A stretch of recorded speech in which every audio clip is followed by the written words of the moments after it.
What's up, guys? Brett Okamoto from ESPN, joined by UFC featherweight Bryce Mitchell, who joins us from Arkansas. And Happy New Year, happy 2024 to you, Bryce.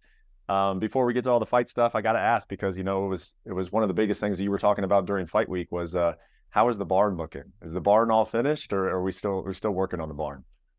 The barn is still coming along, but here's the crazy part about the construction going on here is that I am juggling multiple projects. I have a 28 by 28-foot octagon that I'm turning into a chicken coop. I'm doing a barn that's about 40 by 60, 40 by 70, and I'm doing a 1,600 square foot house. And I'm doing all of those at the same time, and I'm not exaggerating. I've got three construction sites. I was particularly working on the barn before the fight because the barn, it's exterior work. And the barn, it has a 40-foot span. So these trusses on the barn, or joists, people call them joists, they span 40 foot. And so it really helps me to have two people working on that barn with me. So I was working on the barn in particular because I had two people. I was working with my buddy Sadiq. He holds on one side of that joist, I hold on the other. We put it up, screw it in, and we adjust our ladders and we work down the whole span of the barn. But I was working on the barn because I had a good friend who is an experienced roofer, and he had a week off, and we were working on that barn together. What's more exciting at this point in your life? Is it working on a barn and seeing the barn come together, or is it working on your fight game and seeing, some technique come together, getting a win inside the octagon, or is it seeing a structure like a barn go up on your property? That's that's a Man, that's a tough one because I got appreciation for both. If I had to give up one, I would probably pick fighting. I just have always loved it since I was a kid. I've liked fighting even since before I understood the importance of farming. And I really like fighting. I really love fighting. I love watching it. I'm addicted to it. Um, but good thing about farming is I can do that in the meantime. I can't fight for a while. So I need a good long break to get healthy and come back stronger. And in the meantime, I'm going to build a lot of barns and a lot of chicken coops. I'm going to finish a house. I'm going to have a kid. And man, it's just life is really, really good right now. I just got to keep working and finish these projects that I've started. Obviously, you talk about needing the time off. That is because of one of the biggest knockouts of the year that unfortunately you were on the wrong side of, and I did want to talk to you about it, of course. And that is the first question is just talk about the night. I mean, we see what happens, obviously, and we saw you go down from the Emmett punch, and then you put up a few social media posts saying that you were okay. How have you been feeling since then? Has there been any effects? And then just kind of talk about the night of it happening. Well, I got to thank the MMA community. This is my most prestigious award I've ever received. I think we got knockout of the year. I want to thank the Lord Jesus Christ for keeping me safe for that one. And yeah, well, no, I'm just kidding. Obviously, that's not an award I want to get. But thing is, man, I had to take the fight. I couldn't say no. I got a kid coming up. They paid me very well, and I'm very happy. And that's the bottom line, brother. I'm very happy. Yeah, some stuff went wrong, but that's what I signed up for, and that's obviously the risk. That's why they pay you well because stuff can go really bad. Um, but I could have done better too. I know that. And the game plan was literally, Brett, I'm not kidding you, it was literally don't go in there and throw straight rights, throw power punches. Um, I went in there and threw a power punch right off the bat with him. And the coaches were telling me, don't throw straight rights, don't throw straight rights. And I knew not to throw straight rights. I guess in the moment I couldn't resist myself. Hell, I can't even remember it now. So I can't tell you what I was thinking. I remember the first part of the fight, but actually throwing the straight right, I don't know. Maybe I was reading a jab of his, or I guess I got greedy though and wanted to throw that straight right. But coaches told me, don't go in there and throw straight rights because he's going to time them. And of course he did. But like I said, the bottom line is, brother, I'm happy. I got paid what I needed to make to finish this house and this barn and the chicken coop and stuff. And I will have a really, really good training camp for my next fight. And I'm coming back with a vengeance. Well, so you said in the social media post that you remember the first thing you remember is sitting down on the gurney in the ambulance. Can you just kind of talk about what that's like to sort of lose some time in your life, and then what do you remember of like when you got into the ambulance? Like, did you know what had happened? Like, did it have to be explained? Can you just kind of walk through some of the little bit of what you remember when you did kind of come to? Well, I had Willie with me, and Willie was just telling me that I got knocked out, and yeah, that's all I remember is waking up in the ambulance. But the thing is even when a fighter gets knocked out that bad, and like I was watching the fight back for film study, why then I started when I saw how bad the knockout was, I watched the whole thing, and I watched what they did with me afterwards, and I was talking afterwards, I was shaking hands and stumbling around. Dude, they need to immediately escort me out of there, and I really do think that needs to be a protocol because from my standpoint, I can't remember nothing, and I would much rather say I get knocked out again. I'd much rather them to just escort me out of there as soon as I'm up on my feet, and I mean like up under the armpits, and not even talk to me or nothing, just get me out of there as quickly as possible. But they still did good. If you noticed, like they had all those officials in there, and even though I was talking and saying, "Oh, I'm fine" and stuff, they did escort me out eventually. But I don't even think they should talk to me in that case because I was probably arguing with them, telling them, "Oh, I'm fine, I can walk." Or I don't even know what I was saying, but yeah, they need to get me out of the cage, and I'm glad that they did. Uh, you know, and that's just how they need to do that because as fighters, man, they could stumble around and fall and hurt their head even worse.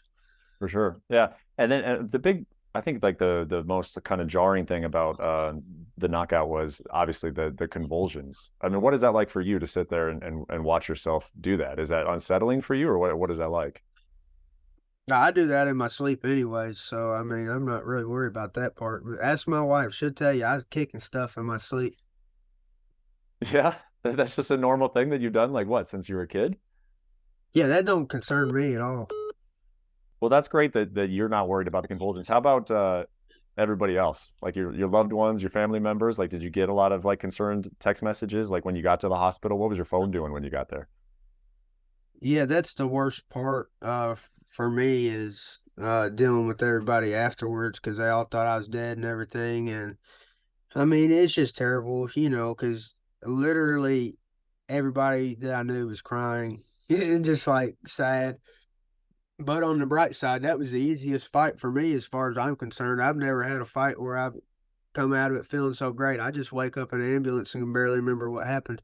But I mean, there's no pain. I'm just telling you, it was that quick, dude. I wasn't in pain or nothing. But what the hardest part for me to deal with is everybody was crying and they thought I was dead. And I'm not exaggerating. Like all of my friends, I'm not kidding you. Like every one of them literally thought I was dead or something. And they were all crying. I'm not kidding you.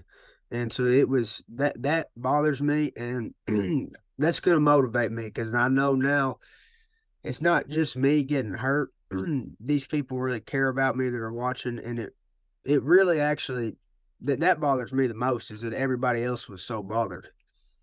Is it I know some guys are like, well, that's there forever now, like that's going to be part of, you're going to see that like in highlight packages for years and years and years. I mean, it's going to live on forever. Like, does that part of it bother you, or do you get over that part pretty easily? Well, that's very true what you just said. That's going to live forever. And let me tell you what else is going to live forever. There's this kid named Tucker Mitchell coming. Okay. Tucker Mitchell is going to have a house that's paid off. He's going to have a car that's paid off. He's going to have his food paid off. He's going to have a life that Bryce Mitchell didn't have. Okay. Tucker Mitchell's going to have it better than Bryce Mitchell had it. And that's a fact. I'll put my life on it. That's something that they can't take from me. And that is what matters to me. Here's another thing, brother, is I worship a guy that was beat to death on a cross for something he didn't even do. So that's the guy that I idolize, that I try to be more like every day. So what? I get knocked out in a fight. What is more important is that I'm living a godly life that honors Jesus. And I know that I am. And I know also, too, doing that, staying on that path of honoring God, leads to prosperity. And this may look like some type of loss for everybody on the outside, but for me personally, when I see the house that I'm building and I see the barn that I'm building and I see what this money has done for my family's freedom, I cannot be selfish and say that this is a loss. And so personally, I just can't tell you how happy I am. But I understand people are gonna make fun of me, but dude, that's the least of my concern. I mean, it just all that matters to me is my family is provided for in a way that I never was. But and I had a great childhood, but what I'm saying is my mom was always worried about money. Mhm. And we won't have that. We won't have that here. But the kid's gonna have it good. Just gonna give you any pause about taking fights on short notice, or would you do it again? Shoot, they want to give me a raise, I'll do it again. I swear on my life I will. If they give me a raise, if they just pay me a little bit more, I'll take one on 10 days notice again. I'll take one on 2 days notice. I'm not kidding you. Obviously I'd want paid a little bit more, but I'd do it. Yeah, I saw that. Well, I think it was in a social media post that you said that your game plan was to throw jabs, and you're like, well, why did I do that though? That's not the way I fight. Why do you think you did that? Why do you think you kind of went away from the way that you fight? Well, usually I have time to bulk up. I wasn't as big and strong as I usually am, so we knew that this guy is real big, real strong. Uh, so I was going to make reads in the first couple minutes, kind of before I ran into a big shot. But obviously, I did that anyways. But also too, coaches told me don't throw the cross. That's where I messed up. I went in and I wanted to trade right hands with Josh Emmett, and that's all he does is throw right hands. So it's like you don't want to do that game. My coaches told me don't play his game with him. Don't go in there and throw crosses. But I got greedy. I went in there and I wanted to throw something to it. He threw a bunch of right hands at me. I wanted to throw one back, and then that's when he got me. Hmm. You said that obviously you need to take some time off. How much time do you need to take off? And is that is your coaches telling you that, or is that like actual medical physicians telling you to take time off? Like, how are you approaching when you'll come back? Well, I am my own medical physician, and I've been consulting myself daily. I put myself on a custom training program and a custom recovery program. I'm also on my own concussion protocol. So I'm doing all of my stuff, and yeah, I'm consulting with my coaches too. And we're basically just saying, don't spar for about 6 months or something. But um I gotta build this house, have this kid, and then I'm right into my next training camp after that. That's gonna be a couple more months before I even start doing that. Okay, so you're a couple months before. So you would think that you would fight again in 6 months, or you're saying you're not going to spar again in 6 months. So you're thinking like next second half of next year is when you would take a fight.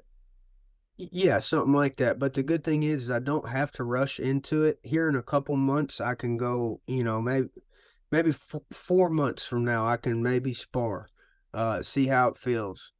Then begin a sparring regimen for a couple more months and then get in the talks of having a fight. But, get into a legitimate training regimen because before that fight that I took on 10 days notice, it wasn't just that I took it on 10 days notice. I hadn't trained since the Ige fight. Um, I was just doing construction. I was building a house. And like I said, I'd do it again. Hey, that doesn't bother me. Mhm. But if I have time to actually prepare properly, you're going to see much better results. I can promise you. But what's funny is that if they paid me more, I don't care. I don't even have to train. I'll just show up and fight because, like I said, I'm just happy that my family is provided for. Yeah. Obviously, can't do that every fight. I'm going to implement a long training camp starting after this child is born. Mhm. Well, I think the last question I'll ask you, Bryce, is just kind of like sort of, I guess, how you're feeling mentally at this point in your career. Go back just 3 fights and you were undefeated and you were on your way up, and now it's like these last couple years have been, there's been some obstacles, right? There's been some injuries, there's been some inactivity, and then you take this fight on short notice. So it's like when I listen to you talk, it's like obviously you still have a ton of potential. You still have a lot of growth, a lot of big fights in front of you. and then you're like, hey, if they pay me more, I'll take a fight on 2 days' notice. Like I guess what is the most important thing to you now, like moving forward in your career? Sort of, how are you going to make your decisions? Like, I guess, is a belt, how important is that? Like, how much do you see your potential? Like now that you've been in there with some of the guys, I mean, Josh Emmett fought for a championship. Ilia Topuria is going to fight for a championship. What it's like to be in there with those guys who are at the very top level. I mean, just kind of where do you feel like you're stacking up? Where's your confidence level? Where's kind of like your mindset at this point? Now that you kind of you were undefeated and now it's, you've lost 2 of your last 3. I just kind of want to know what's going through your mind in terms of competitively moving forward. So the number one thing that is the most important, brother, and I cannot stress this enough, you'll probably hear me say it over and over and over again, but I'm just going to keep saying it. The number one thing is that I honor God.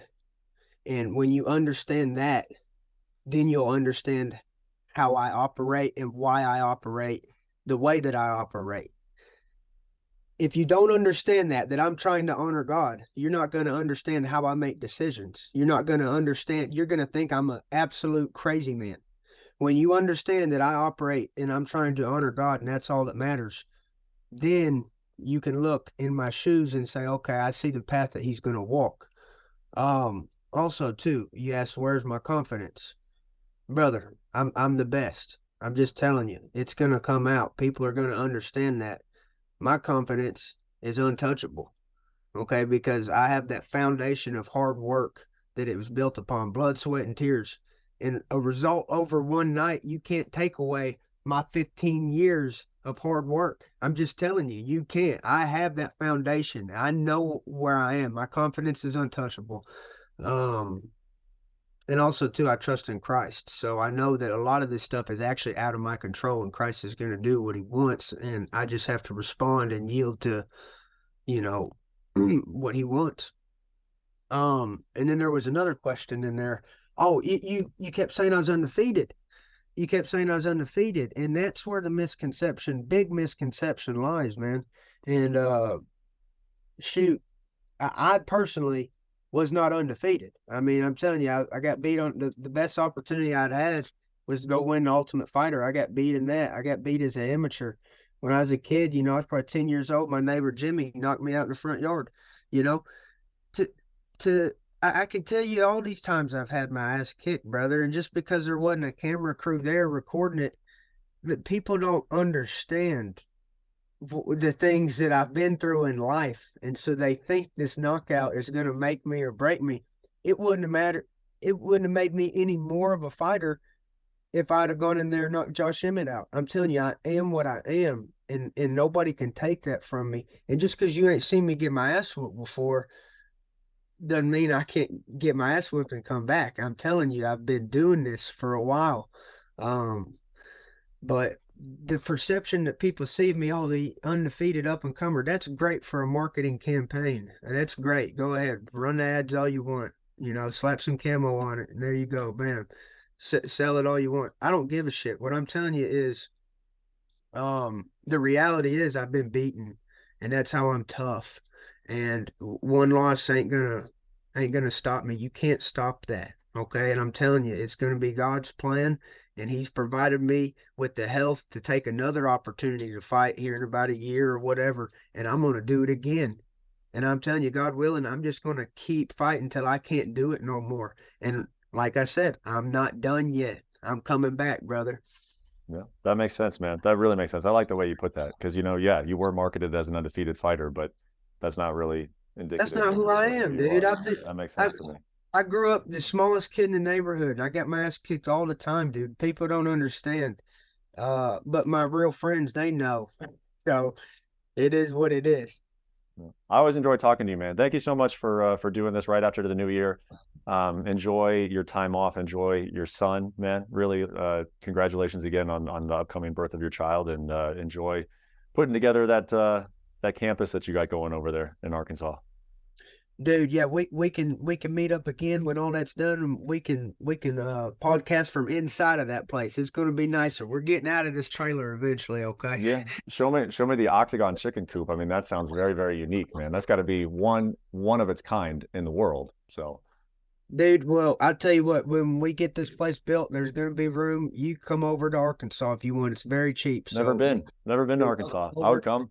And God bless you, brother, and thank you for just putting me in that good light and giving me this platform.